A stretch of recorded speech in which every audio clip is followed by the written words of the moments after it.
infiniment et au-delà.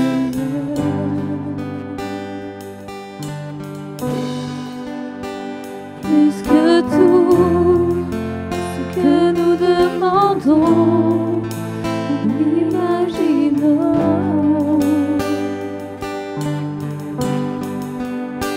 Ces promesses, oui et amen, se réalisent.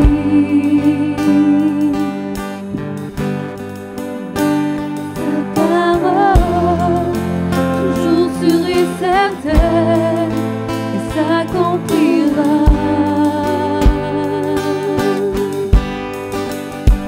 Car il est puissant, Dieu est puissant, Dieu de l'impossible. Je sais qu'il peut tout accomplir, il est sans limite. En lui je peux tout accomplir, tout accomplir. Il est grand, majestueux, il règne en roi. Il ordonne, calme les tempêtes, là tout pouvoir. Par sa force incomparable, il nous soutient. À savoir, tout ce qui était mort revient à la vie. Dieu de l'impossible, je sais qu'il peut tout accomplir, il est sans limite. En lui je peux tout accomplir, Dieu de l'impossible. Je sais qu'il peut tout accomplir, il est sans limite. En lui je peux tout accomplir,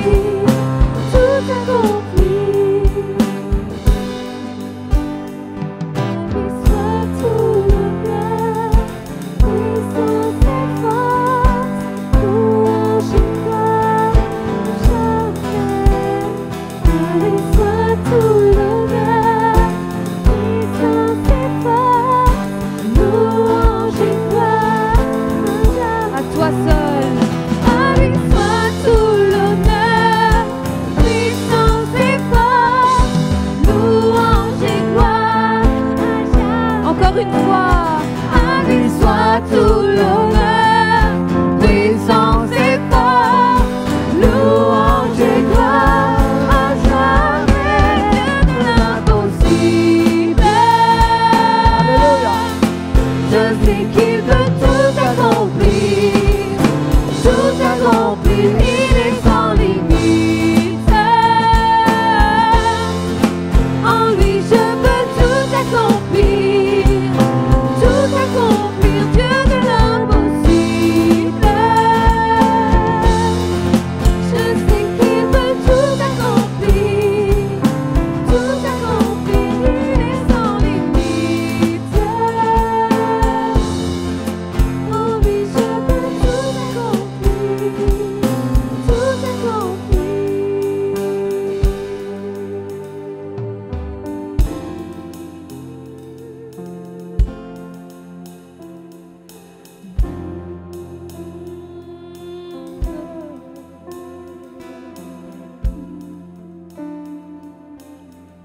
Mon âme, confie-toi en Dieu, Alléluia.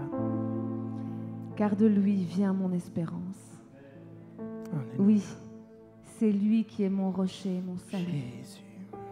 ma T'adorons, haute Seigneur. retraite. Shalabakadashia. Je ne chancellerai pas. À toi la gloire, Jésus. Sur Dieu repose mon salut et ma Shalom, gloire. shalom, shalom. Le rocher de ma force. Mon refuge est en Dieu.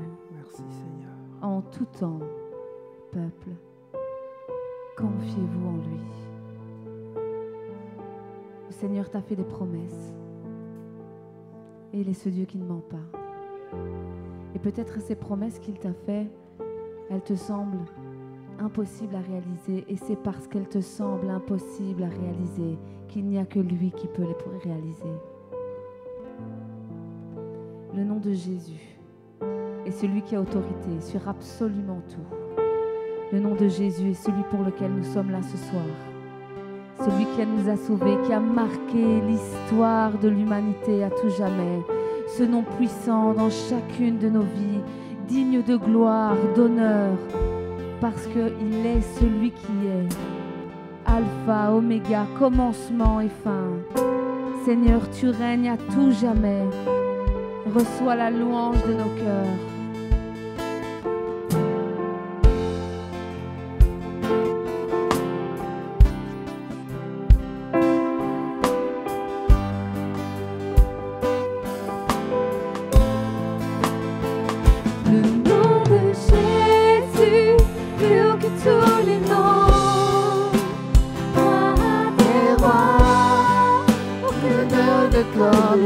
Déclare le nom de Jésus. Le nom de Jésus, plus que tous les noms. Alpha, Oméga, un nom n'est comme le tien. Ton nom est majestueux, Seigneur, sur toute la terre. Hey! Ton nom est fort et puissant, ton nom est glorieux et grand. Oh, il nous sommes sauvés. Le nom de Jésus, plus haut que tous les noms. Roi des rois, aucun nom n'est comme le sien. Le nom de Jésus, plus haut que tous les noms. Alpha, Oméga, aucun nom n'est comme le sien.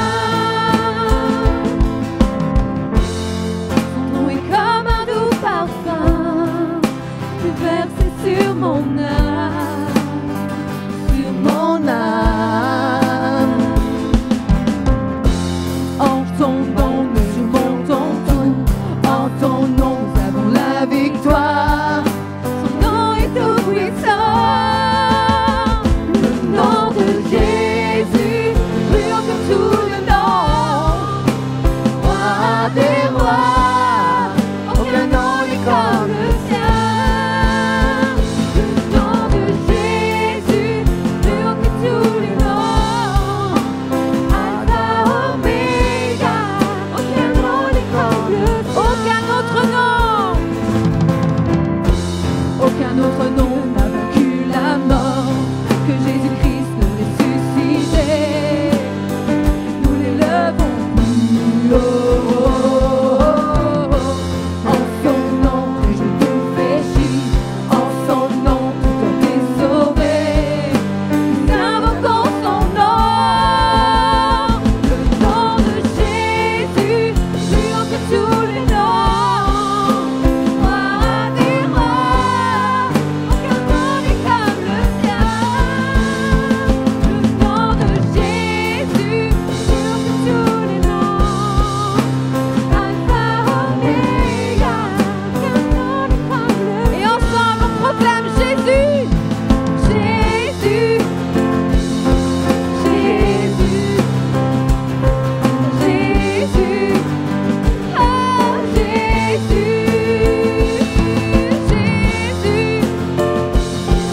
Jésus, Jésus, oh Jésus, nom de Jésus, plus que tous les noms, Roi des rois, aucun nom n'est comme le sien. aucun nom, le nom de Jésus, Dans tous les noms,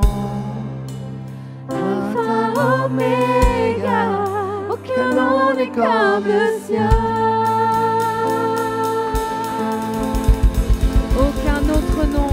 Alléluia. Parce qu'aucun autre nom n'est comme le sien.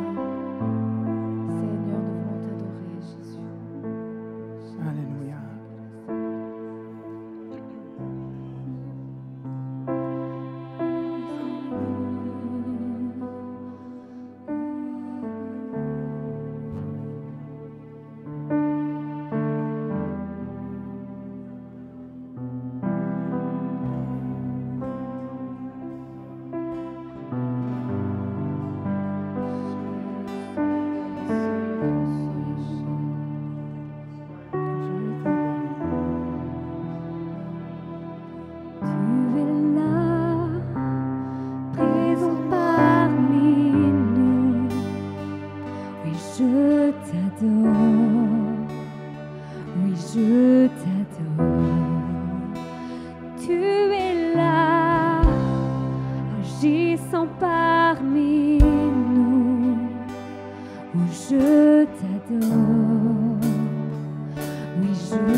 que tu es. C'est ce que tu es, mon Dieu. C'est ce que tu es. Déclare-le. C'est ce que tu es. Le Seigneur t'a promis. Il te l'a promis, il ne ment pas. Le Seigneur ne change pas. Ce qu'il t'a promis, il l'a en réserve pour toi.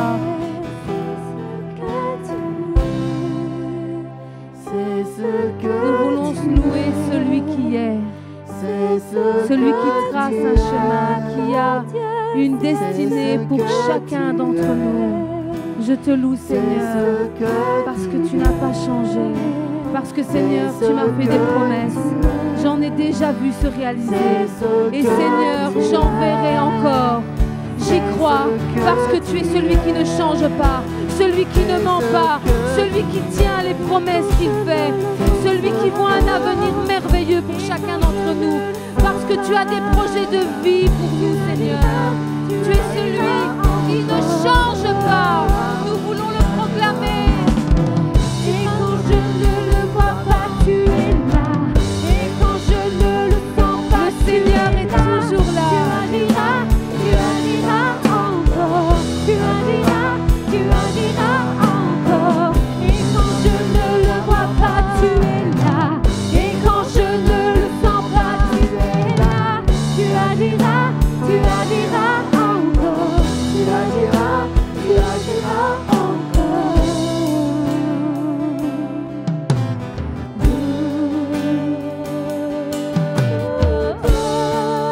Alléluia.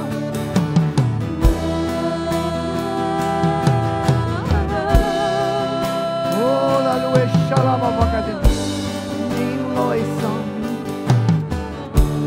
oh, alléluia, alléluia.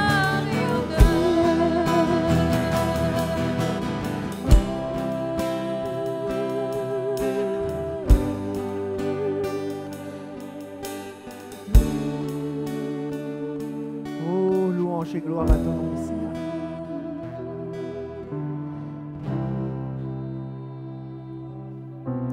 Gloire à ton nom, Jésus. Elohim, Elohim, Shalom. Urana Mashiach. Muneo. À toi la gloire. Yekune Usamo Yadea. Yiloe. Shalamakateno Luisa. Wana ine mulesunaye. Mulesunaye. Usharamati tanogoe. Ine usaloena. Unamishoa. Tu souffles. Ton esprit souffle, Seigneur. Au nom de Jésus, le nom de Jésus. C'est ton esprit, Seigneur Jésus. Saint-Esprit. Tu es là, Seigneur. Shalom, nous t'adorons. Namashua, Kadosh, Kadosh, Kadosh.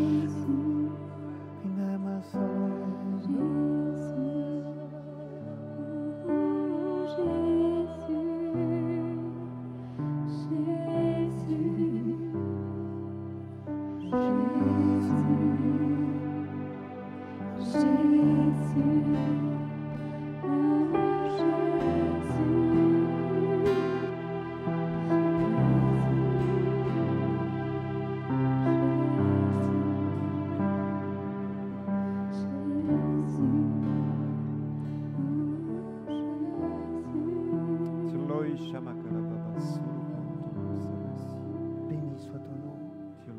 Elohim Kadesh Elohim Akoser. Kumareo Tinashana Kazuatane. Him Hawasa. Shua Katish Mihoatanea. Toloki Miga Kadish. Istukaya Kumikuli Judumika. Hole Mishore Kutumika Masuatane. Holea. Si Shalom Kiduesena. Ish.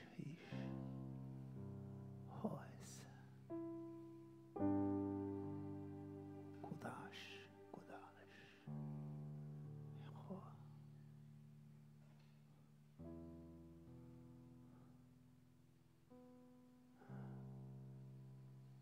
Il t'arrive de te sentir abandonné. Il t'arrive de te sentir bien seul.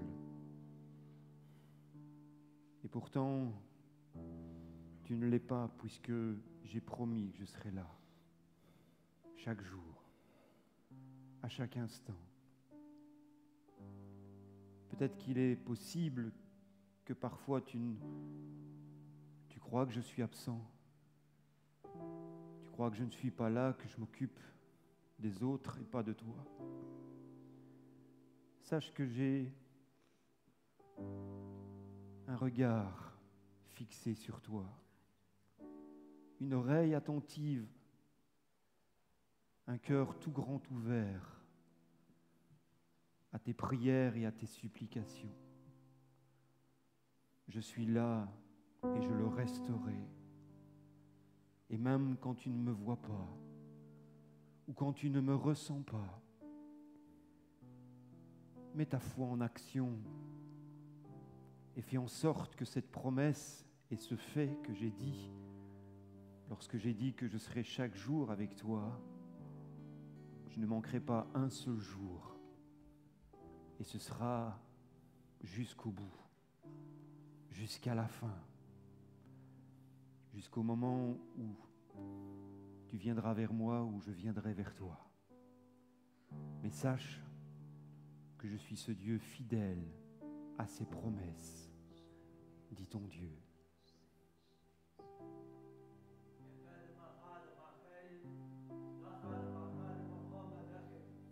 Alléluia. Jésus, comme choisis.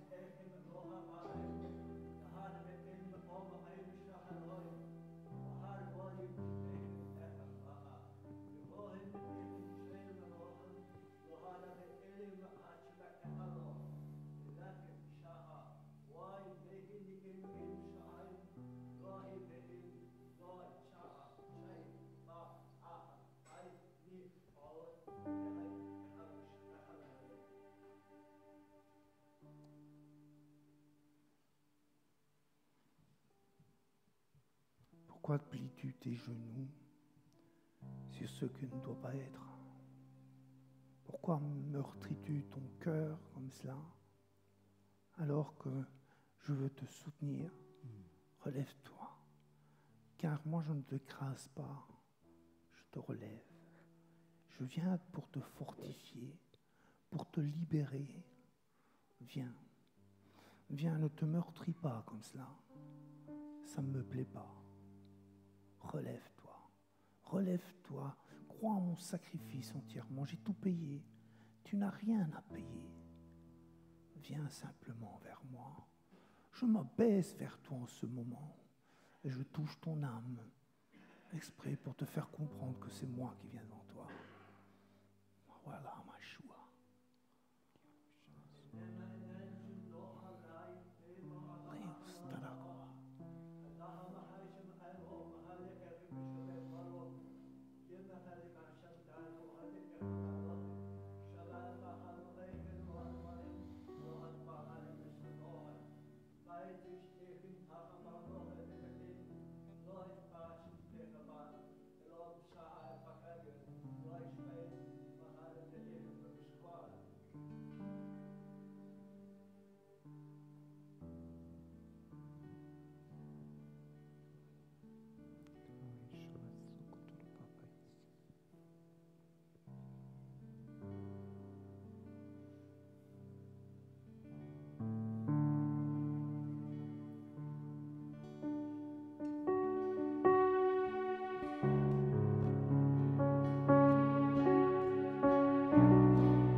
Jésus, je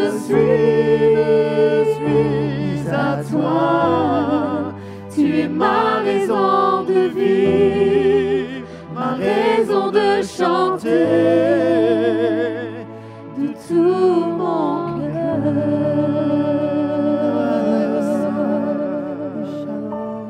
Alléluia, Jésus. Alléluia. Frères et sœurs, pendant ce chant, ce dernier couplet que nous avons chanté, juste avant, je me disais, qu'est-ce que je fais ici? Je me disais, qu'est-ce que je fais ici? Et puis ce chant est merveilleux. Non pas que j'avais un doute de ce que j'allais faire et dire, et de ce que nous allons vivre, mais je veux t'adorer. Je veux te louer. Je suis à toi. Tu es dans mon cœur. C'est merveilleux de le savoir, de le vivre aussi. Alors, je bénis l'auteur de ce chant parce que la musique est très belle et les paroles qui l'accompagnent sont encore plus belles. Amen.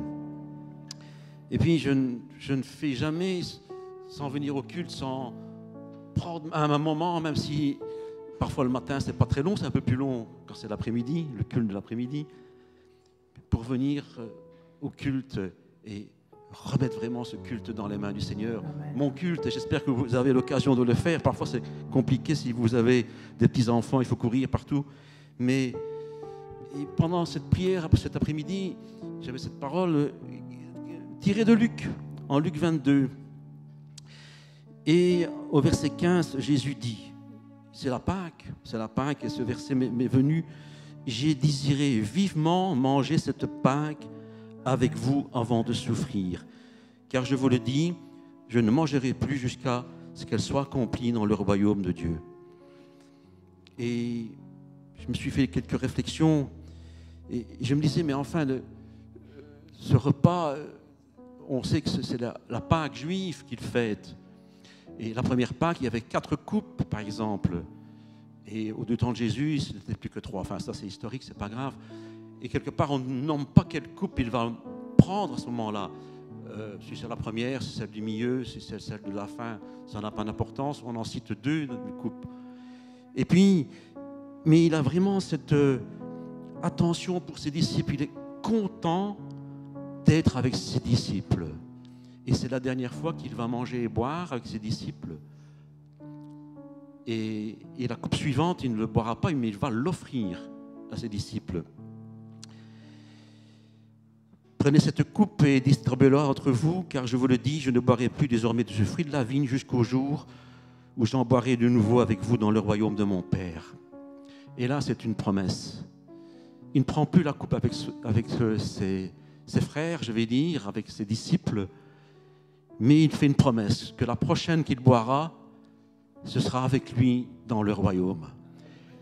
Et alors, ça répond à la question que je me posais avant de monter sur l'estrade. Mais qu'est-ce que je fais ici? Qu'est-ce que je fais ici? Je viens louer et adorer un Seigneur merveilleux. Un Seigneur merveilleux qui a donné sa vie pour nous, pour nos péchés. Il en est mort sur une croix dans d'horribles souffrances. Mais avec cette promesse qu'il a fait, d'être un jour avec lui dans son royaume, pour boire de nouveau avec lui. Et on peut s'imaginer que nous pourrions être les apôtres. Et quelque part, nous sommes des apôtres si nous annonçons la venue du Seigneur. Amen. Prions pour la Sainte Seine. Vraiment, Seigneur, je te rends grâce, Seigneur, pour ce moment précieux et béni que tu nous permets de vivre encore aujourd'hui, Seigneur. Parce que nous savons ce que nous faisons. Nous savons pourquoi nous sommes ici. Pour louer un grand Dieu et merveilleux Seigneur, qui nous a accompagnés tout au long de notre vie et qui a toujours les regards sur nous, comme l'a si bien dit dans le message, dans la parole que Paul a reçue. Il est avec nous tous les jours de notre vie. Il ne nous a pas laissés orphelins, il nous a laissés en compagnie de l'Esprit Saint qui est la manifestation de sa puissance aujourd'hui encore par des miracles, des guérisons et des prodiges dans nos vies. Alors vraiment, Seigneur, oui, nous voulons nous rendre compte de ce que ça t'a coûté, Seigneur, cette croix et ton sacrifice pour nous libérer de la mort et du péché. Que ta gloire te revienne. Je peux demander à Benjamin de prier pour le pain.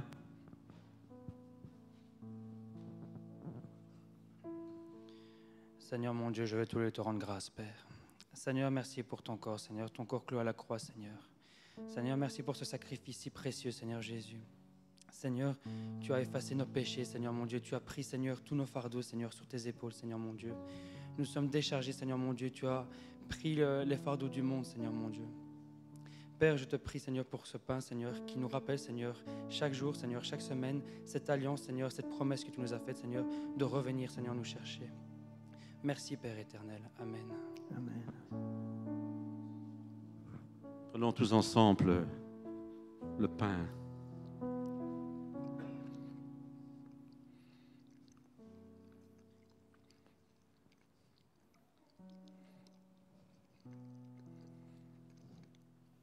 Et plus loin, dans le même évangile de Luc, il nous dit qu'il y a une coupe, il le dit à ses apôtres, que lui seul va boire. Alors, prions pour son sacrifice. Père éternel, je te remercie, Seigneur, d'avoir donné, Seigneur, ton Fils Jésus pour nos péchés, nos iniquités, Seigneur. Son sang nous lave, Seigneur, et nous purifie, Seigneur, une fois pour toutes et parfaitement, car Jésus a dit, tout est accompli à la croix de Golgotha pour chacun de nous. Amen. Et merci, Seigneur, pour cet amour, Seigneur, envers chacun de nous, Seigneur, nous qui étions pécheurs, Seigneur, et que n'avions, Seigneur, aucun droit, Seigneur, à la vie, mais toi, Seigneur, tu as voulu nous réconcilier et nous donner, Seigneur, cette vie, Seigneur. Merci, Seigneur. Oui, la vie éternelle en Jésus. Merci, Père éternel, pour ce sang versé à la croix de Golgotha en Jésus. Et que toute la gloire revienne à toi seul dans nos puissants de Jésus. Amen. Prenons de la coupe du Seigneur. Merci, Seigneur Jésus. Et vous savez pourquoi vous êtes là, pour le louer, pour l'adorer.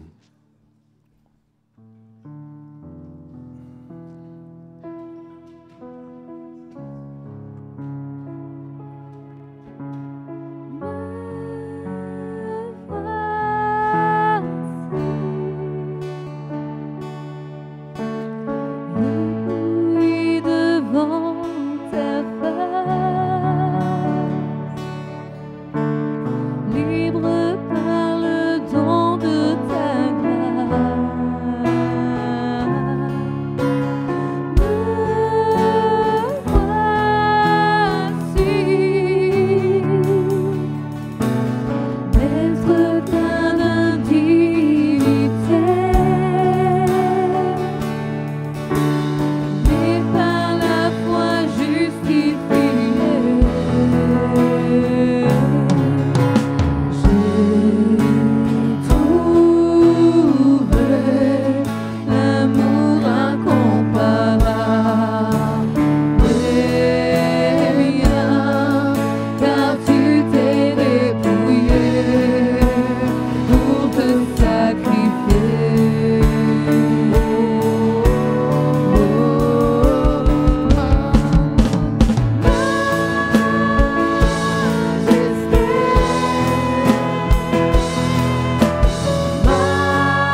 beau chant, me voici.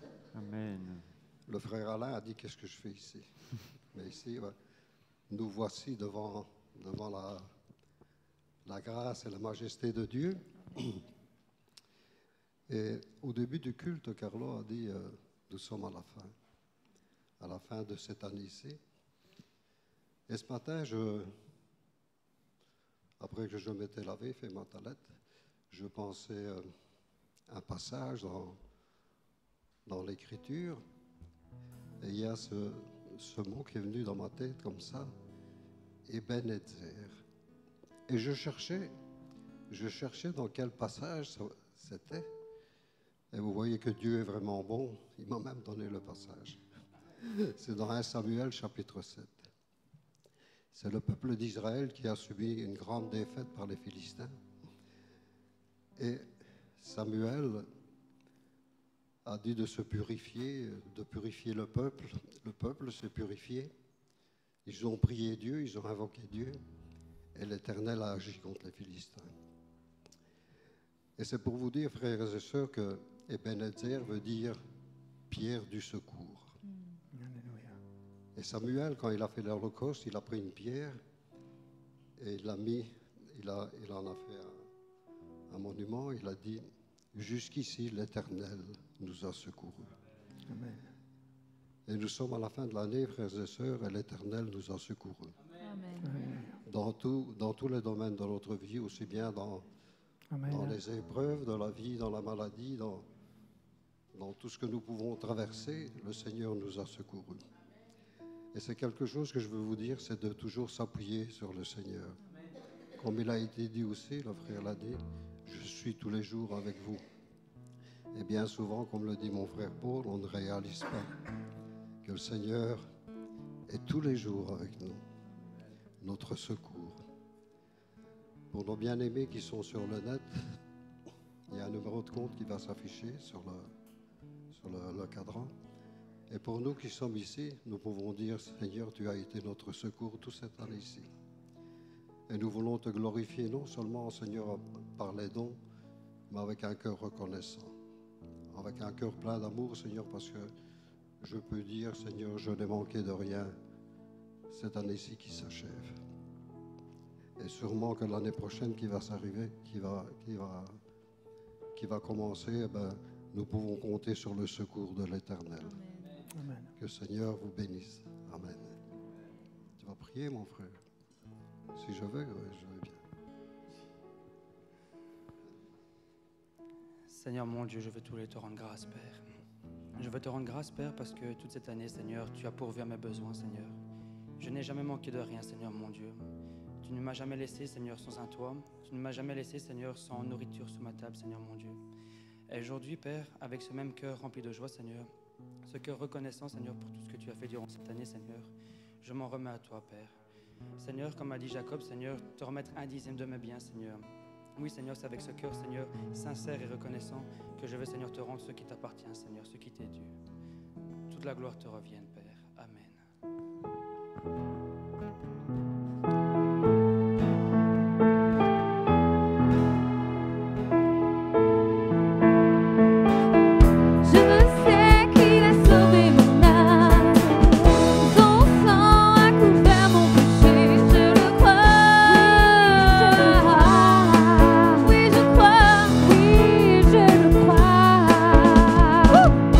Il a effacé ma honte.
verrai.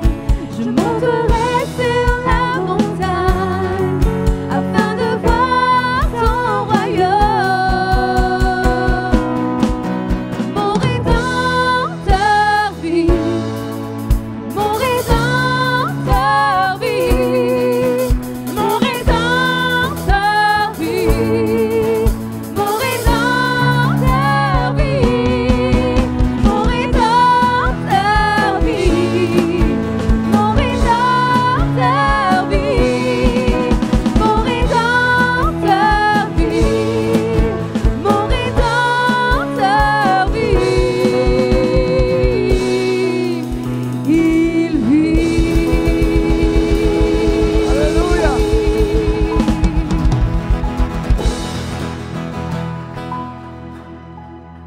Gloire au Seigneur, notre Rédempteur est vivant et nous sommes vivants avec lui. Et aujourd'hui, bien, c'est notre frère Paul qui va nous apporter la parole.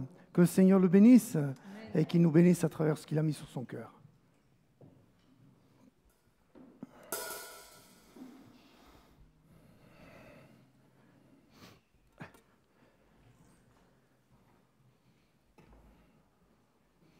Voilà, il arrive.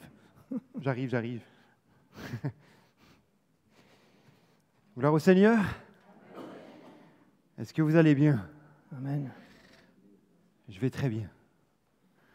Dieu est bon, mes amis.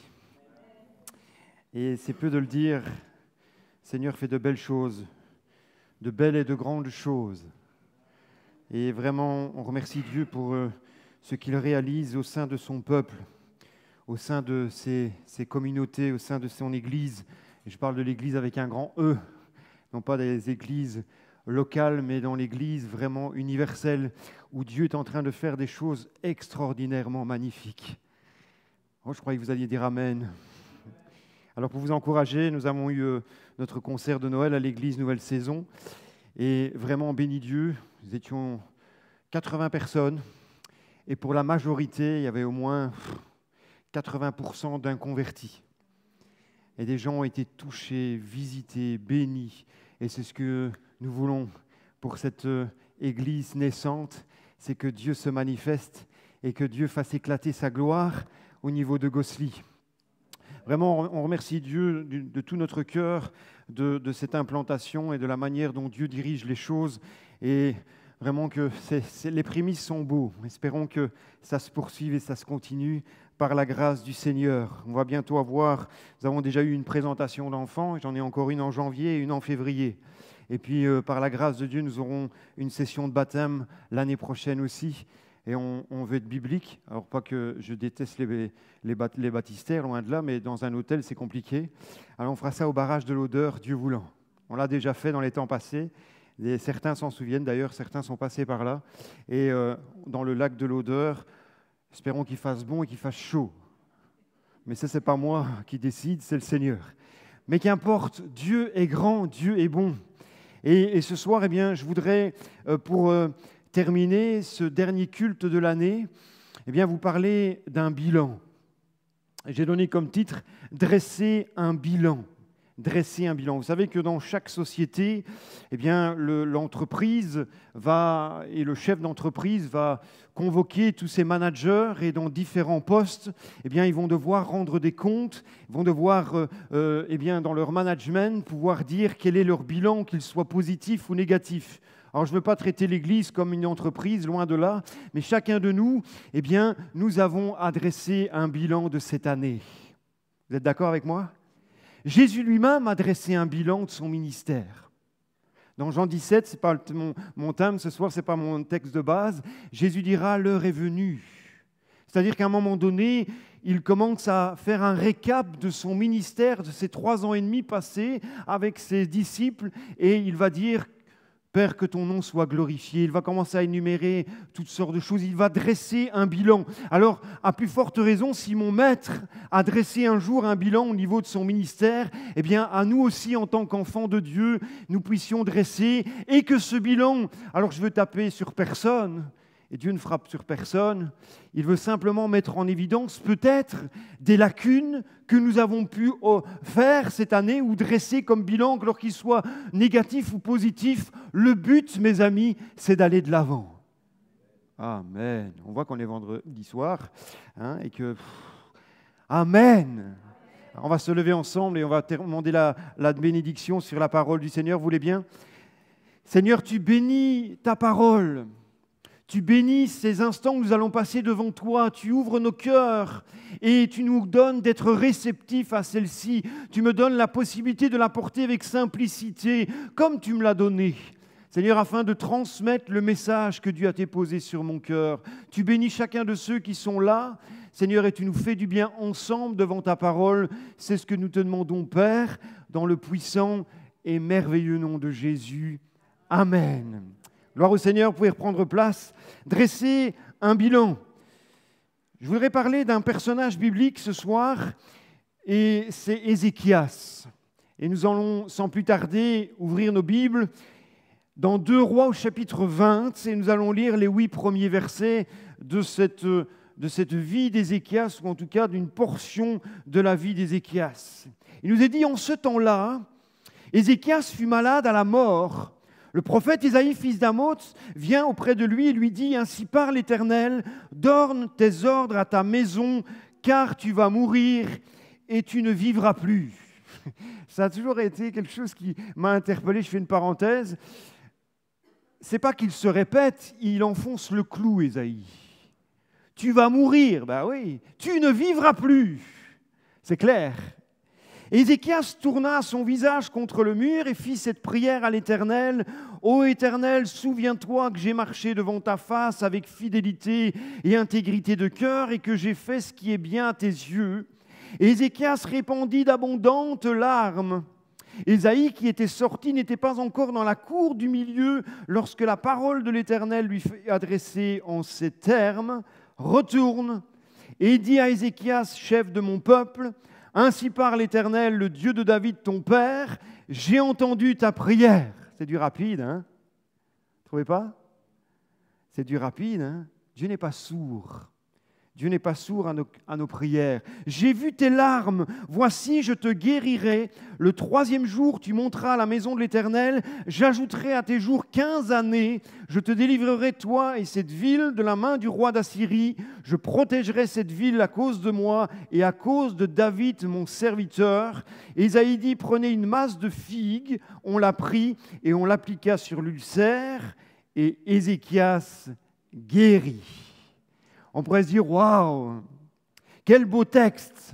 C'est vrai que l'histoire est belle, mais nous allons voir, et sans vouloir aller trop loin, que ce genre de prière n'est pas toujours bonne à prononcer.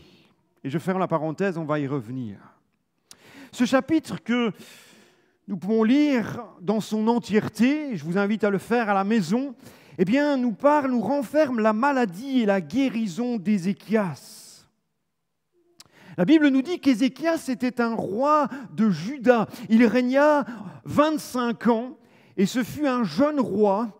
Il régna aussi 29 ans à Jérusalem. Et on peut lire cela dans 2 Rois chapitre 18. Durant son règne, eh bien, il fit ce qui est droit aux yeux de l'Éternel, sans faiblir, sans faillir. Il a observé les commandements de Dieu dans son entièreté, comme avait fait David, son père. Et lorsque vous lisez l'histoire des rois d'Israël, eh bien, on se rend compte qu'il n'y en a pas beaucoup comme lui. Et que, avant qu'Ézéchias n'arrive, mes amis, eh bien, certains rois, et à chaque fois nous le lisons dans les 2 Chroniques ou dans les livres des rois, il fit ce qu'il déplut à l'Éternel. Et souvent, quand on lit l'histoire des rois, on se dit, eh bon sang, est-ce qu'il y en a un bon quelque part? Il fit ce qui était désagréable aux yeux de Dieu. Il déplut à l'Éternel. Or, Ézéchias, il sort du lot. Et lui, il va faire la volonté de Dieu dans son entièreté.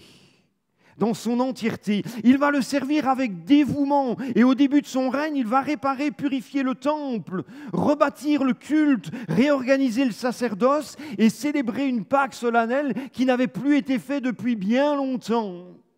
Bien longtemps. Il va tout remettre en place. Il va agir d'une manière droite aux yeux de Dieu. Dans 2 Chroniques, chapitre 29, verset 18, il nous est dit qu'il a fait purifier toute la maison de l'Éternel et tous ses ustensiles que le roi Akaz avait profanés pendant son règne lors de ses transgressions. Et lui, il va remettre de l'ordre.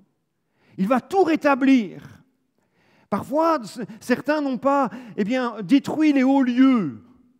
Ils ont fait des choses bonnes, des choses belles, des choses agréables à Dieu, mais n'ont pas été jusqu'au bout des choses. Or, Ézéchias, lui, va aller jusqu'au bout. Il va réparer tout ce qui est à réparer au niveau de la célébration de la Pâque de l'Éternel et de réorganiser le sacerdoce. Pourquoi ?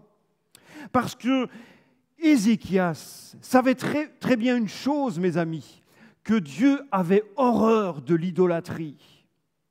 C'était une horreur pour Dieu. Il connaissait la loi de Moïse. Alors vous allez me dire, mais les autres, la connaissaient-ils pas ? Oui.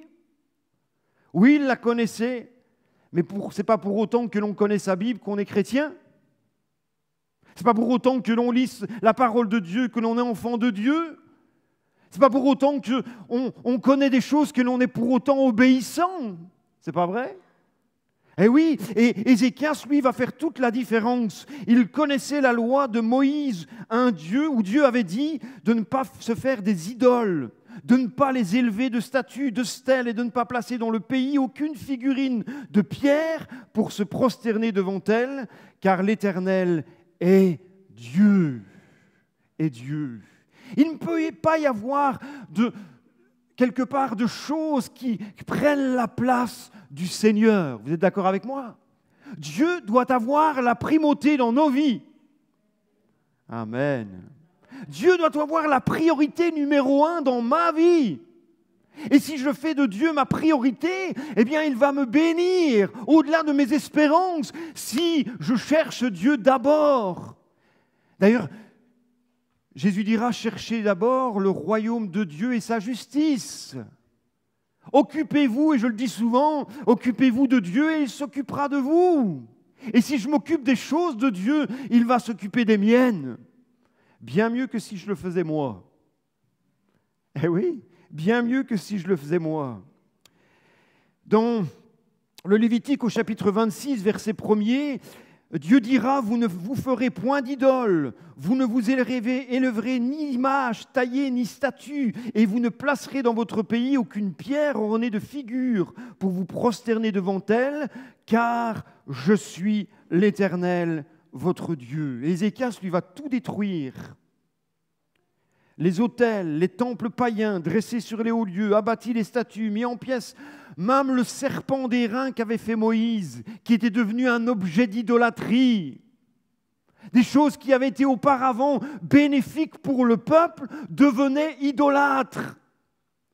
Je ne sais pas s'il se saluait devant, s'il se prosternait, mais en tout cas, c'était devenu un objet d'idolâtrie. Il fit un choix. Le choix d'abandonner les idoles de son père, Akaz, et se débarrassa le royaume de l'idolâtrie. Tiens, c'est curieux. On peut très bien, et c'est le cas, d'avoir un père qui est idolâtre, d'avoir un père qui ne s'occupe pas de Dieu, comme Akaz, son père, et qui pourtant, lui, à un moment donné, alors qu'il a été habitué de cette manière, ne veut pas suivre les traces de son père. Il veut suivre les traces de Dieu. Et il va penser à ce que Dieu préfère, à ce que Dieu veut. Et à l'inverse, on peut très bien avoir un père spirituel, un père serviteur de Dieu, et pour autant ne pas servir et ne pas continuer à suivre le Seigneur. Dans les deux cas, c'est pareil. Ah, vous me direz, c'est plus facile dans un cas que dans l'autre. Peut-être. Moi, je vois une chose, c'est que si mon cœur est tourné vers Dieu, qu'importe ce que mon Père a fait, si je suis attentif à la voix de Dieu, si je veux plaire à Dieu, qu'importe ce que mon père ou ma mère a fait. Dieu merci, j'ai eu des parents chrétiens et qui nous ont enseigné des vraies valeurs, et je bénis Dieu pour cela. C'est un privilège, mes amis. Alors certains l'ont peut-être pas pris comme cela. Et quelque part, on ressent chez certains qu'ils ont été privés. Moi, je n'ai pas été privé. Et je bénis Dieu pour cela. C'est vrai que mon père a été plus sévère avec mes frères. Et je ne voudrais pas m'attirer des foudres parce que c'est vrai. Alors en vieillissant, il paraît qu'on devient papa gâteau. Et comme j'étais le petit dernier, à moi on tolérait certaines choses que l'on ne tolérait pas au premier. Désolé pour toi, je suis arrivé dernier. Mais c'est vrai. Mais qu'importe, mes amis, si je suis conduit et dirigé par Dieu, alors je ne ferai que des choses qui honorent et qui glorifient le Seigneur. Et il y a des choix à faire. Il y a des choix à faire. Il répara les portes de la maison de l'Éternel. Il convoqua les sacrificateurs et les Lévites et donna l'ordre de mettre tout ce qui est impur hors du sanctuaire. Il fut victorieux des Philistins. Ézéchias connut la puissance et la prospérité. Waouh! Ouais. Il y a eu à un moment donné une incursion des Philistins, il y a eu une invasion. Et il y a eu aussi le roi d'Assyrie qui est arrivé. Et il pria. Preuve que la prière a une grande efficacité. Vous avez le droit de dire Amen. Hein? Je recommence. Preuve que la prière a une grande efficacité. Tu as raison de prêcher sur la prière. Hein? Puisqu'ils n'en sont pas convaincus. Vous êtes convaincus que la prière a une grande efficacité? Eh oui. Et Ézéchias, il va prier. Et il va être délivré contre le roi d'Assyrie. Moi, ce que j'aime dans l'Écriture, c'est quand Dieu s'en mêle. Quand Dieu fait les choses bien mieux que moi je les ferais. Et c'est le cas. Et il va à un moment donné prendre cette attaque comme étant personnelle.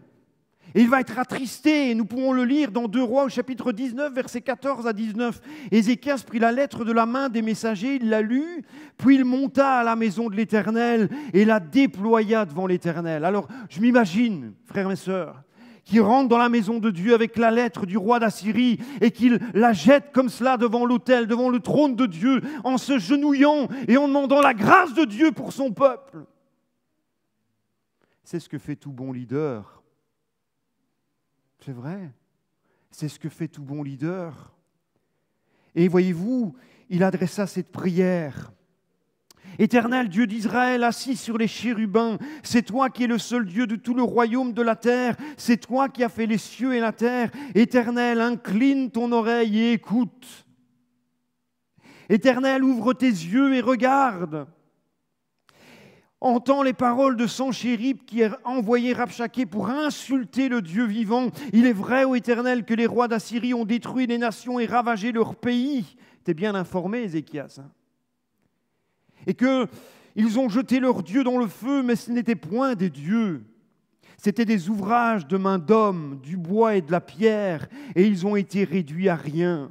Maintenant, Éternel notre Dieu, délivre-nous de la main de Sanchérib et que tous les royaumes de la terre sachent que c'est toi seul qui es Dieu, ô Éternel.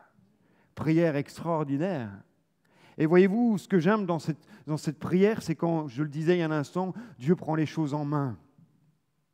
Et voyez-vous, la suite de l'histoire nous dit que l'Éternel sauva Ézéchias et les habitants de Jérusalem, et cette nuit-là, un ange de Dieu est sorti, est descendu du ciel, envoyé par Dieu, et a détruit, frappé le camp des Assyriens. Et Sanchérib, roi d'Assyrie, voulait attaquer Jérusalem, et quand Ézéchias apprit la nouvelle, il monta à la maison de l'Éternel pour empêcher. Il pria le Seigneur. Et voyez-vous, j'ai relevé 3 choses que Ézéchias dit dans cette prière. Éternel, incline ton oreille. Autrement dit, sois attentif. Oserais-je dire, ne sois pas distrait. Sois attentif à ce que je te dis, à ce que je te raconte. Ouvre bien tes oreilles. Deuxièmement, il va dire, Éternel, écoute. Ce n'est pas le tout d'être attentif, mais c'est le tout d'écouter. Le tout d'écouter.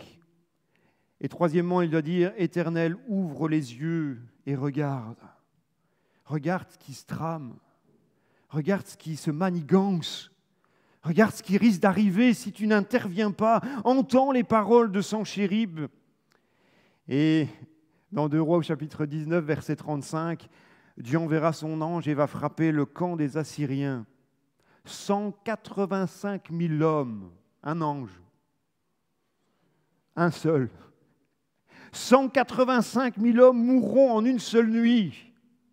Waouh!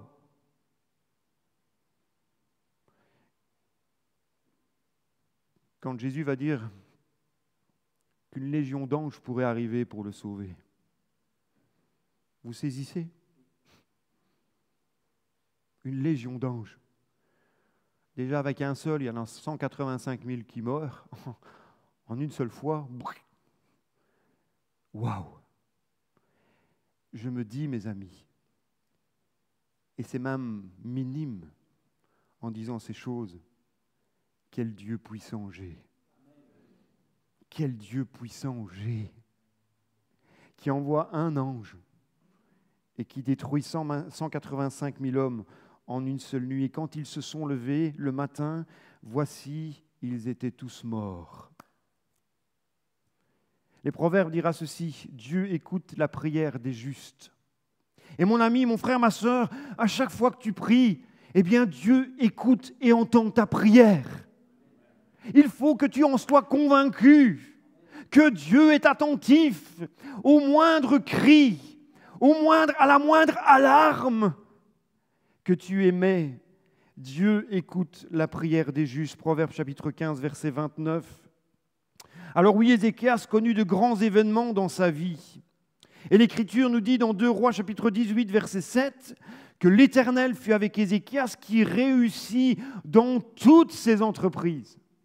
J'en connais un autre auquel Dieu va dire que ce livre de la loi ne s'éloigne point de ta bouche, médite-le jour et nuit et tu auras du succès dans tes entreprises. C'est alors que tu réussiras. À Josué,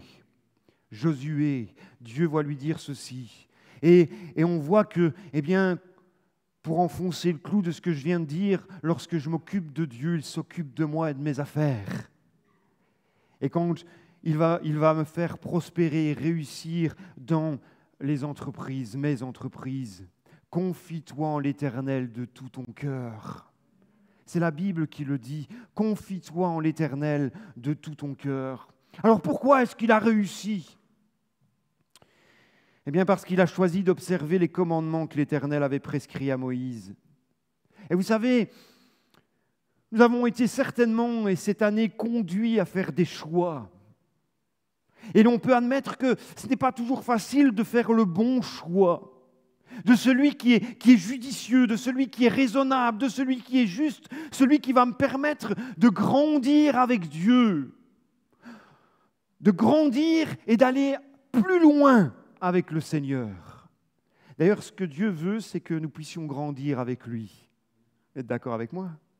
Grandir avec lui, grandir dans l'obéissance, grandir dans la sainteté, grandir dans ce qui émane de sa personne, d'avoir un cœur à cœur avec lui, être connecté. Aujourd'hui, on est déconnecté, hein. Non pas déconnecté, on est déconnecté partout. Que ce soit sur la tablette, en voiture, GPS, que ce soit le GSM, qu'importe, on est déconnecté. La technologie a pris le dessus. Et bien que nous puissions avoir aussi cette connexion avec Dieu, de la même manière qu'avec notre petit GSM, là, qui est bien pratique parfois, mais qui prend beaucoup de place. Et je suis le premier à le dire. Qui prend parfois beaucoup de place. Combien de fois n'avons-nous pas été au bénéfice de la grâce de Dieu ? Délivrés par le Seigneur, secourus à maintes reprises par Dieu, devant l'attaque de l'ennemi cherchant à nous détruire. Et certainement tous, on pourrait en témoigner de ce que le Seigneur a pu faire pendant toute cette année, par l'action puissante de la prière. Et nous en avons encore entendu ce soir des témoignages où Dieu intervient. Dieu n'est pas celui d'hier, il est celui d'aujourd'hui et celui de demain. Et je peux m'attendre à lui. Je peux lui faire confiance, mes amis. Et ce qu'il a été en 2023, il le sera encore en 2024. Vous le croyez ? Dieu n'en a pas fini avec nous. Dieu n'en a pas fini avec nous. Après tout cela, après cette grande réussite, la Bible nous dit qu'il tomba malade. Oh, non pas un petit rhume, mais une maladie qui allait le conduire à la mort. Sa maladie était terrible, surtout en ce temps-là. Il était atteint d'un ulcère.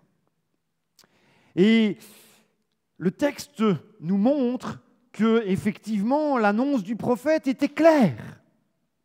Ésaïe est arrivé, porteur. Je ne sais pas si Ésaïe était heureux d'annoncer ça au roi. Écoute, prépare-toi parce que tu vas mourir. Et peut-être qu'il était dubitatif et qu'il ne comprenait pas ce qu'Ésaïe voulait dire, alors Ésaïe va lui dire « Tu ne vivras plus ». C'est comme ça que je l'entends. Tu vas mourir. Tu ne vivras plus. Et Ézéchias a pris cela de plein fouet, ne comprenant pas ce qui lui est arrivé. Et qu'on peut comprendre, après une telle réussite, après un tel accomplissement, après une telle obéissance, après avoir tout remis en ordre, voilà qu'on lui annonce que c'est terminé, il va mourir, âgé de 54 ans. Le prophète Ésaïe lui déclare solennellement que c'est terminé pour lui. On pourrait dire que jusqu'ici, la vie et le bilan de sa vie est très positif. Vous êtes d'accord avec moi?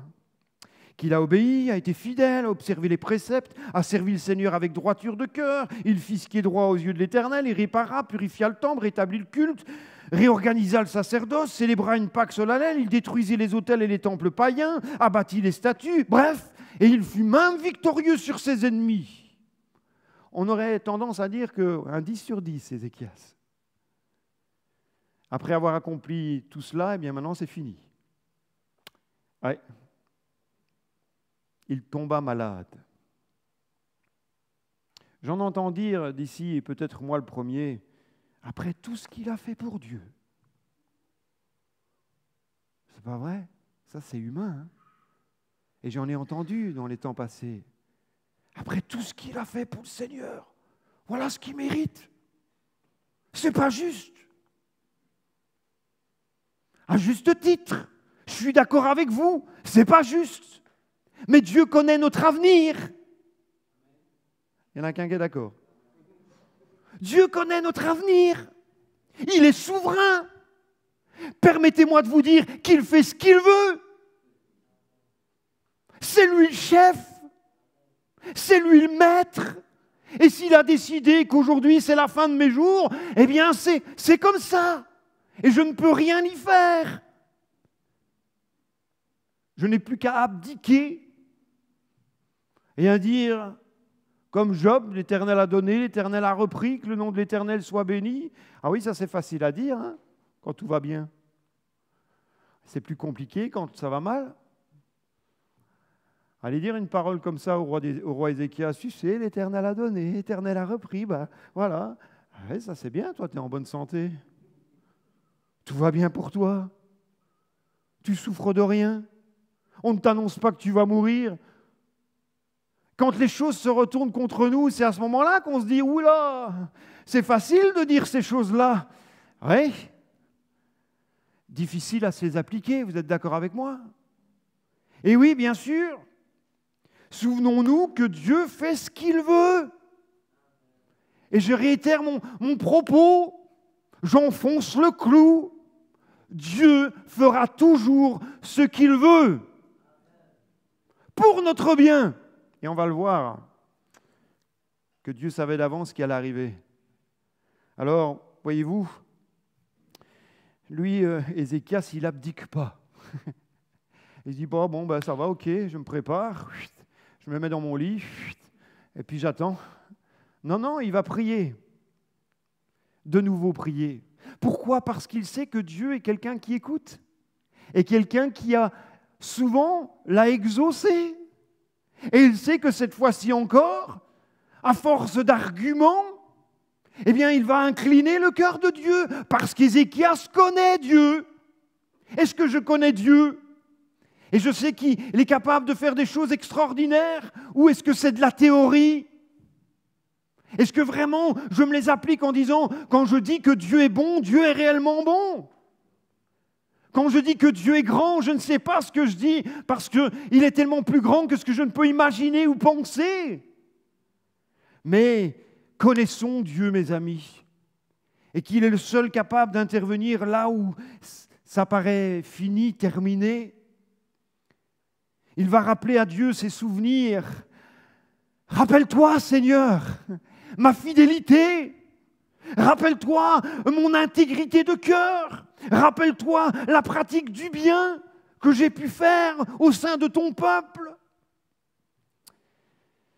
On peut se faire un bilan de notre année avec le Seigneur.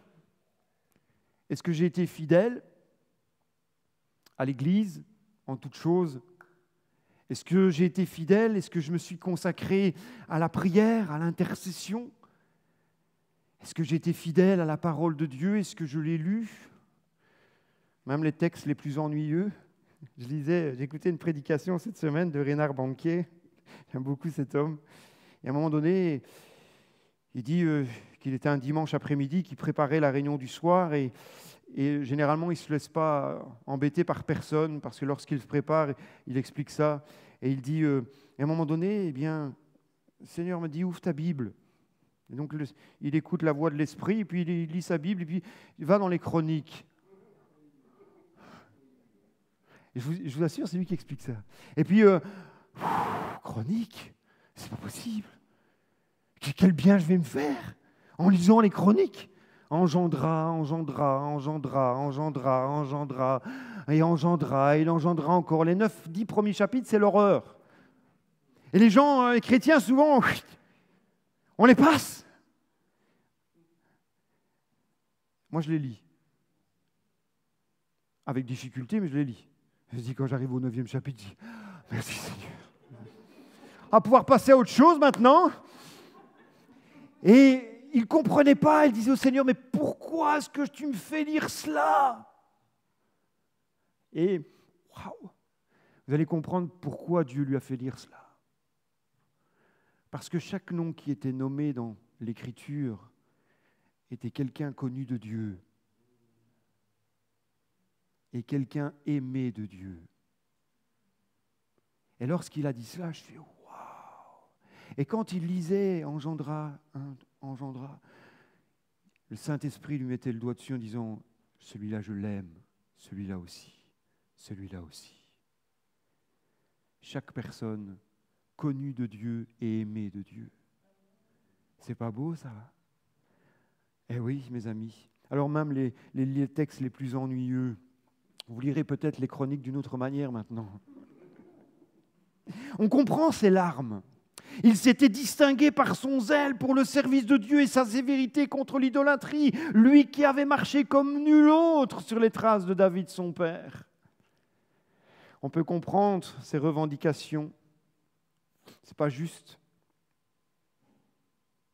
J'ai fait la volonté de Dieu et voilà ce qui m'arrive. Allait-il donc mourir sans postérité parce qu'en plus il n'avait pas d'héritier, pas d'enfant? Et c'est dans les 15 années que le Seigneur va lui accorder dans sa grâce que Manassé va arriver. Et lorsque nous lisons l'Écriture, mes amis, Manassé, waouh, c'est pas Ézéchias. C'est pas glorieux la vie de Manassé. Voilà pourquoi je dis que parfois, alors Dieu entend, Dieu écoute, Dieu exauce, même s'il sait que l'avenir ne sera pas bon et ne sera même pas prometteur pour Ézéchias, parce que lui aussi va tomber. Lui aussi va tomber. Mais qu'importe, Dieu répond à la prière d'Ézéchias. Son fils lui succédera pendant ces 15 années, et Manassé, malheureusement, n'a pas été à la hauteur de ses pères. Bien que Dieu connaissait l'avenir, il l'exauce quand même. C'est curieux, hein? On pourrait se dire, mais Seigneur, toi qui connais l'avenir, oui, c'est facile, hein? Nous, on connaît l'histoire. C'est comme le livre de Job, on aime bien les débuts, on aime bien la fin. Le milieu, surtout pas. La vie de Joseph, on aime bien le début et encore, mais on aime surtout la fin lorsqu'il est ministre du pays d'Égypte. Hein? Oh ouais, là c'est l'apothéose. Oui, mais avant ça, est-ce que vous auriez voulu vivre ce que Joseph a vécu. Accusé à tort, et j'en passe, vous connaissez l'histoire. Eh oui, l'exaucement. Et il y a quelque chose qui m'interpelle de nouveau dans ce texte où Dieu va dire « J'ai entendu ta prière, j'ai vu tes larmes ». Moi, je m'arrête. Et je me dis non seulement Dieu entend ce que je lui dis, mais il n'est pas insensible aux larmes qui coulent. Il n'est pas insensible à ce que je vis. Il n'est pas insensible à ce que, pour le moment, les circonstances de la vie ne sont pas favorables. Et souvent, les larmes coulent. Et il le sait. Et il les voit. Quel Dieu merveilleux, nous savons. C'est pas vrai? J'ai vu tes larmes. Dieu a des émotions, mes amis. Il se laisse attendrir. Il se laisse toucher. Je le dis souvent, Dieu n'est pas insensible. Mon Créateur, mon Maître, celui qui m'a fait, ou moi-même j'ai des émotions. Croyez que le Dieu est sans émotion? Mais pas du tout. Si mon Créateur a des émotions, à combien plus fortes moi aussi j'en ai. Et lorsque je pleure, eh bien il pleure avec moi. Lorsque je me réjouis, il se réjouit avec moi. Lorsque j'ai des problèmes, il vient à mon aide. Lorsque je ne comprends pas, il vient m'aider. Il vient m'aider à comprendre. Waouh! Oui, Dieu exauce la prière et ajoutera à la vie d'Ézéchias 15 années de règne supplémentaires. Le Seigneur lui promet de le libérer de la main du roi d'Assyrie et de protéger cette ville. L'obéissance d'Ézéchias lui fournit un fondement pour prier et obtenir la guérison. Alors parfois, et je l'ai mis en caractère gras, surligné en jaune, il nous faudra parfois faire preuve d'audace, de franchise. Mais, malgré tout cela, cela ne nous garantit pas l'exaucement, mes amis. Même si on fait preuve d'audace vis-à-vis de Dieu, même si on fait preuve de franchise et qu'on lui rappelle toutes sortes de choses que nous avons faites pour lui, si Dieu ne répond pas, c'est qu'il a un autre but, un autre objectif, un autre objectif. Vous savez, je vais vous raconter, permettez? Laissez encore 10 minutes? Non? Ça va, après c'est fini. On rentre à la maison, on va coucher. Non? Et je me souviens, c'est mon père qui raconte ceci, ma grand-mère et mon grand-père étaient ensemble, assis à table, et ils jouaient. Puis à un moment donné, le Seigneur dit à ma grand-mère, je vais reprendre ton mari. Oh non, Seigneur, ma grand-mère avait de l'arthrose déformant, donc ses doigts étaient comme ça, et ses doigts de pied, elle était professeure de guitare, elle ne savait plus en jouer. Et puis elle dit, non, Seigneur, c'est pas possible, j'ai besoin de mon mari. Et on disait toujours que mon grand-père était ses yeux, parce qu'elle aussi, elle avait un problème de visuel. Elle dit, non, c'est pas possible, tu ne peux pas. Et donc les choses se sont passées ainsi. Et un petit temps plus tard, eh bien, Dieu est revenu à la charge et dit, écoute, je vais reprendre ton mari. Mais enfin, Seigneur, ce n'est pas possible, j'ai besoin de lui. Et Dieu va lui dire ceci, si je ne le reprends pas maintenant, il va tellement souffrir qu'il va me renier. C'est vrai, c'est une histoire vraie, je ne vous raconte rien. Et qu'est-ce qui s'est passé? C'est que mon grand-père est décédé. Mais ma grand-mère savait pourquoi. Et si elle voulait le revoir là-haut, il fallait que le plan de Dieu s'accomplisse. C'est difficile à accepter, c'est pas vrai? Et pourtant, c'était ce que Dieu avait décidé. Si je ne le reprends pas maintenant, il va souffrir, et il va tellement souffrir qu'il va me renier. Qu'est-ce que tu préfères dans ces cas-là? C'est un dilemme. Notre chair dirait, eh bien tant pis! Mais notre vie spirituelle et notre amour spirituel pour les âmes dit, Seigneur, que ta volonté soit faite. C'est pas vrai? Eh oui. Les conséquences, j'avance et je termine. Faisons attention à ce que nous demandons à Dieu. Il est vrai que Dieu a exaucé, mais nous allons voir que cela n'a pas été bénéfique pour Ézéchias. Ézéchias devint prospère. Et malheureusement, il manifesta son orgueil et déploya ses trésors devant les impies. Venez voir comment Dieu m'a béni. Je vais vous ouvrir ma maison, vous allez pouvoir tout voir, de la cave au grenier. Je vais vous montrer tous mes trésors. C'est ce qui s'est passé. On peut lire cela dans 2 Rois, chapitre 20, verset 13. Il y a eu des envoyés qui sont venus, on lui montra le lieu où étaient ses objets précieux, l'argent, l'or, les aromates, l'huile précieuse, son arsenal et tout ce qui se trouvait dans ses trésors. Il n'y eut rien qu'Ézéchias ne leur montre dans sa maison et dans tous ses domaines. L'orgueil a pris le dessus. Son fils qu'il aura pendant ces 15 années supplémentaires ne marchera pas dans ses traces. Il va pécher contre l'Éternel d'une manière désastreuse. Je vous laisse lire cela à la maison pour votre instruction. Alors, dressons le bilan, une fois de plus. Quel est le bilan de notre vie pour 2023 ? Surréaliste ou superficiel ? Sévère ? Il n'y a rien de bon, trop exigeant avec soi ? Et parfois, on est trop dur avec soi-même. Et on réalise que Dieu ne nous voit pas comme nous nous voyons. Parce que nous, on se voit d'une manière assez dure. Dieu nous voit au travers de la grâce. Vous saisissez ? Dieu nous voit au travers de la grâce. Objectif, par la grâce de Dieu, j'essaie de vivre l'année le mieux possible avec l'aide de Dieu. Tu as peut-être été malade physiquement ou spirituellement et peut-être en cet instant même tu es toujours en souffrance. Mais nous sommes vainqueurs par Jésus et c'est lui qui nous fortifie. Vous dites Amen ? Avez-vous remarqué ce qu'Ézéchias a fait ? L'Écriture me dit que c'est tourné vers Dieu et il pria. Rien n'a changé. Dans la difficulté, nous sommes nous aussi tournés vers le Seigneur. Toujours. Peut-être est-ce que c'est une prière différente que celle d'Ézéchias, mais qu'importe. Ce qu'il faut savoir, c'est que Dieu écoute. Et qu'il sait et surtout qu'il voit. Dites un grand Amen. Qu'il voit, mes amis.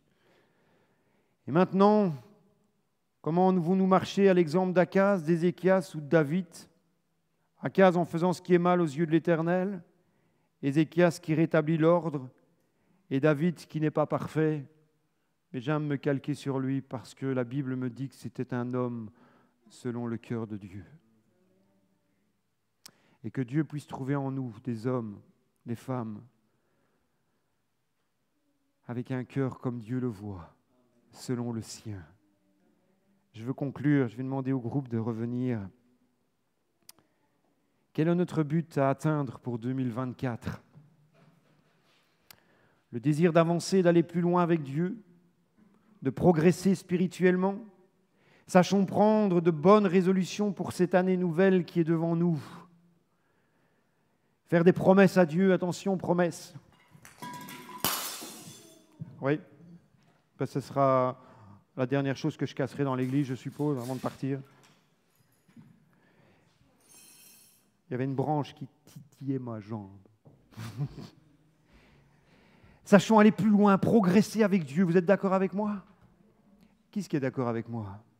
Qui veut progresser avec le Seigneur en 2024, aller plus loin, prendre de bonnes résolutions ? C'est pourquoi soyons fervents d'esprit et servons la cause de notre Maître. N'en est-il pas digne ? Vous croyez que Dieu est digne ? C'est lui qui qualifie. C'est lui. Alors je termine par ce texte. Nous sommes son ouvrage, ayant été créés en Jésus-Christ pour de bonnes œuvres que Dieu a préparées d'avance pour nous, afin que nous les pratiquions. Restons attachés fidèlement au Seigneur et à sa parole. Amen. Est-ce qu'on peut se lever ensemble ce soir ?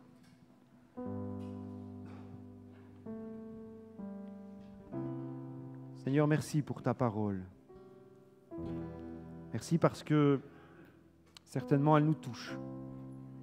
Certainement elle nous interpelle parce qu'on peut se calquer sur la vie d'Ézéchias où en cette année tu as vu nos pleurs, tu as vu nos larmes, tu as vu notre souffrance, tu as vu certains jours qui ont été difficiles à vivre. Après toute notre bonne volonté, après tout ce que l'on a fait, Seigneur, parfois ça s'est même retourné contre nous.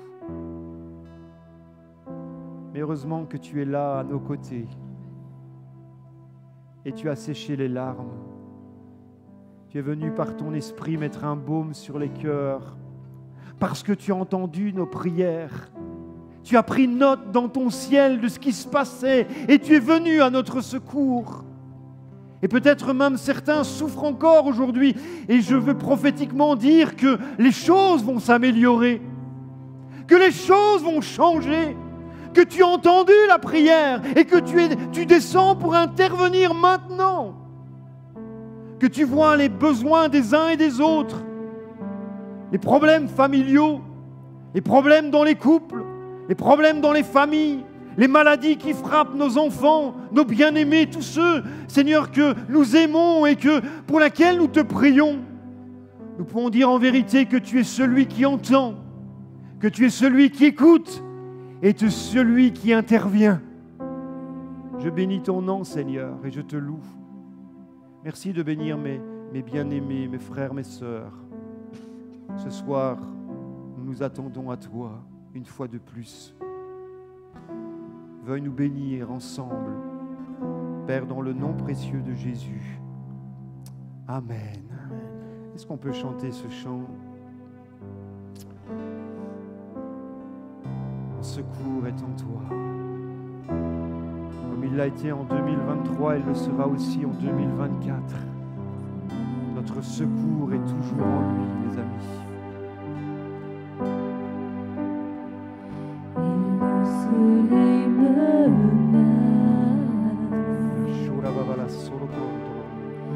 créateur des étoiles, mon secours est en toi. Si mes larmes ruissellent et que mon pas chancelle, créateur de la terre,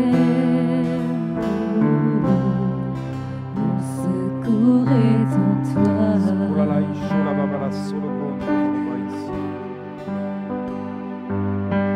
Je lève les yeux vers les hauts sommets. Toi seul est mon Dieu. Je proclamerai toi seul est ma force, toi seul me restaure, mon secours est en toi.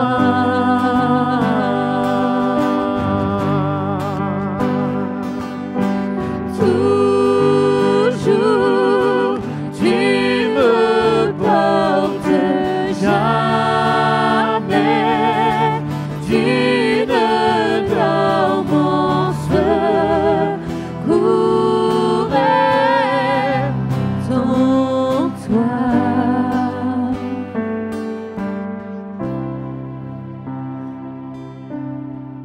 Alléluia, Jésus. On peut continuer si la peur m'envahit. La peur m'envahit Fais cette parole tienne. et mon âme chavire. Crois que Dieu est là près de toi. Créateur de la vie, Dis-le bien haut, bien fort. Mon secours est en toi. mon secours est en toi. Alléluia, Jésus. Shalababala. Je lève les yeux vers les hauts sommets. Toi seul est mon Dieu. Je proclamerai toi seul est ma force.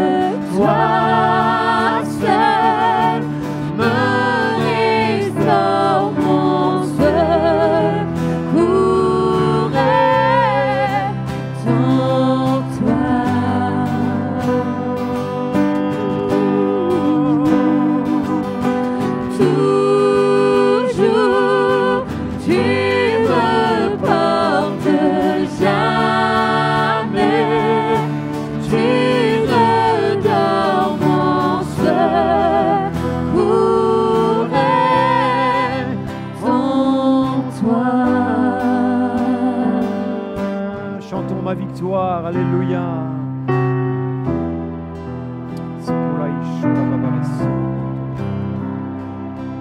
Ta victoire, mon espoir, ton chemin, mon destin, ton salut, mon refuge, tout est en toi. Ta victoire, mon espoir, ton chemin, mon destin, ton salut, mon refuge, tout est en toi. Ta victoire, mon espoir, ton chemin, mon destin, ton salut, mon refuge, tout est en toi. Ta victoire, mon espoir, ton chemin, mon destin, ton salut, mon refuge, tout est en toi.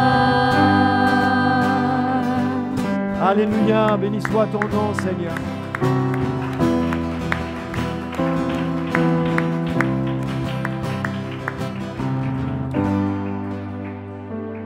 Je ne t'abandonnerai pas. Je serai toujours avec toi. Sois sans crainte. N'aie pas peur. Tu es dans le creux de ma main. Alléluia. J'entends tes cris. J'entends tes prières. Je vois ta souffrance. Je vois tes larmes.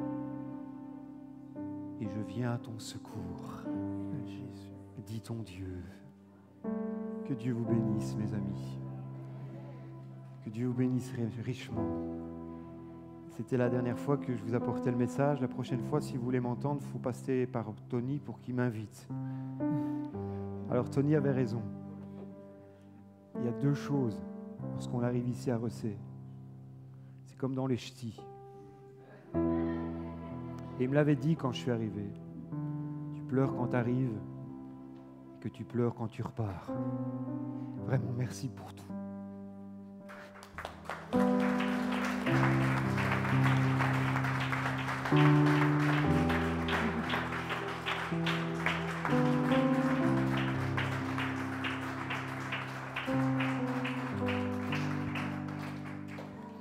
Gloire au Seigneur pour cette parole.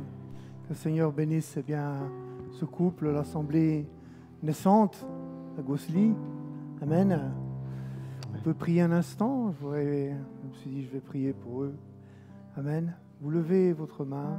Est-ce qu'elle est Christelle? Elle est quelque part? Je ne la vois pas. Ah, elle est apparue. Viens, Christelle, viens par ici.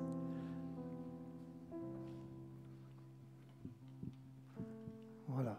On n'est pas dans les ch'tis, hein, ma soeur. Voilà. Vous levez tous les deux. Et je voudrais que vous levez votre main vers eux. Alléluia. Merci Jésus. Jésus. Jésus, je te prie, Seigneur. Mets ta main, Seigneur. Lorsqu'il y aura des moments difficiles dans le service, ouais. Venez par ici tous les deux. Venez un instant.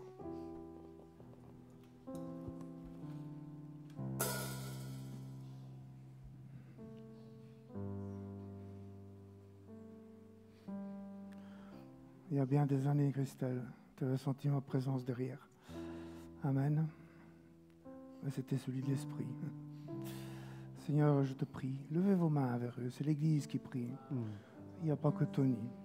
Seigneur, je te prie, Seigneur, de mettre ton onction sur eux. Ils ont besoin. Merci, Jésus. Nous avons besoin de toi, mais je te Oui. prie ce soir particulièrement, Saint-Esprit, de les toucher. Amen. Lorsqu'ils auront des moments difficiles, tu seras là.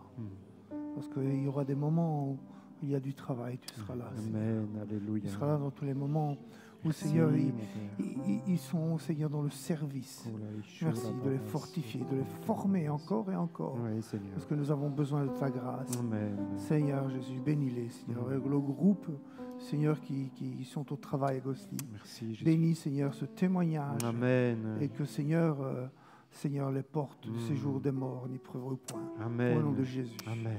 Je te demande merci, Seigneur. Merci Jésus. Merci. Je me suis adressé à toi, Père, parce que tu me donnes à me tenir devant ta face. Merci, Père Céleste, dans le nom de ton Fils Jésus. Amen. Amen. Et le peuple dit Amen. Amen. Que Dieu vous bénisse. Gloire à Dieu. Voilà. Merci Seigneur pour ce séjour. Je ne pleurerai pas. Voilà, nous allons... Attends mon frère, attends. Il est pressé. Nous allons venir le Seigneur, prier ensemble. C'est bien, le zèle de la maison le dévore. Ne dis pas que tu n'as pas de peau. Voilà, gloire au Seigneur. Nous allons prier pour notre tour et simplement, commençant l'année prochaine, vraiment j'avais ça dans mon cœur, la prière, ce qu'enseigne la parole de Dieu dans la prière. Et ça ne sera pas que simplement la prédication d'un dimanche, ensuite les études suivront le mercredi et je crois qu'on a tous beaucoup à apprendre. Et je vous pose une simple question. Est-ce que vous voulez prendre des victoires? Moi, je vais les prendre. Et vous? Oui ou non? Parce que le Seigneur nous les a acquises à la croix. Il nous a acquis des choses à la croix qu'il veut que nous les saisissions. Mais notre esprit est parfois tellement enténébré, je vais dire ainsi, dans un voile. Et seul l'enseignement de la parole de Dieu ôte le voile. Et je vous encourage à être là pour saisir, pour vous, frères et sœurs. Et tout à l'heure, j'ai dit un mot, je veux une armée. Je sais que le Seigneur a fait des desseins pour nous. Et vous avez besoin de ces choses-là. On a besoin de ces choses-là. Amen. N'allez pas à la guerre avec un canif. Amen. Comprenez ce que je veux dire. À la grâce de Dieu. Nous avons vraiment à acquérir toutes ces choses dans notre cœur et même les transmettre plus tard. Que le Seigneur vous bénisse en tout cas. Nous allons prier. Nous allons prier le Seigneur et ensuite on aura un chant. C'est bien ça, Christelle? Oui? Elle est toujours d'accord avec moi. Donc, nous avons un chant. Nous allons prier. Et c'est Christelle qui va prier. Vas-y, ma sœur. Seigneur, merci. Merci pour ces instants, Seigneur, que tu as passés, Seigneur, avec nous. Merci pour ta présence, Seigneur. Merci pour ce temps de louange. Merci pour la parole, Seigneur. Travaille nos cœurs. Vraiment, Seigneur, qu'elle puisse vraiment repartir vers toi quand elle aura accompli son effet dans nos cœurs. Merci, Seigneur, pour le moment de communion fraternelle, pour ce qui a été fait également avec nos enfants là-bas derrière. Merci, Seigneur, parce que nous voulons que tu sois au centre de toutes choses. Merci pour qui tu es dans chacune de nos vies. Nous te remettons le reste de cette soirée, le reste de cette semaine, Seigneur. Et nous te remettons déjà cette soirée du Nouvel An. On la fasse ici ensemble, ou chacun chez soi, avec les gens que nous aimons, Seigneur. Que tu sois aussi l'invité au centre. Alléluia. Merci pour qui tu es, Père, dans le nom puissant de Jésus. Amen, amen. À Dieu soit la gloire. Voilà, après ce chant, ne partez pas tout de suite. J'ai une petite surprise pour vous. Ça va?